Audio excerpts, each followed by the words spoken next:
डालेंगे शोबिस की रंगारंग दुनिया की तरफ। शोहरे आफाक गुलकारा और अदाकारा हदीका कियानी ने समाजी कारकुन बिल्किस एधी की वफात पर उन्हें खिराज अकीदत पेश किया है। हदीका कियानी ने ट्विटर और इंस्टाग्राम अकाउंट्स पर पैगामात जारी किए, जिसमें अदाकारा ने बताया कि मुझे नादे अली देने वाली बिल्किस ईधी जैसा कोई नहीं होगा। अदाकारा ने कहा कि बिल्किस ईधी जैसी अजीम खातून ने माँ होने के नाते मुझ पर भरोसा किया। मैं इस मेहरबानी पर हमेशा मिसिस ईधी की शुक्रगुजार रहूंगी। हदीका कियानी ने मज़ीद लिखा कि मैं बिल्किस ईधी के बुलंद दर्जात के लिए दुआ गो हूँ।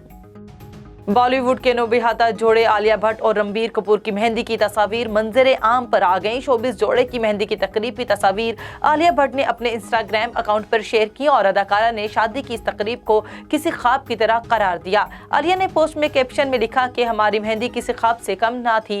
ये दिन ढेर सारी खुशियों, घर वालों और मोहब्बत से भरपूर था। इस तकरीब में लड़के वालों की तरफ से किया गया सरप्राइज डांस जबरदस्त था।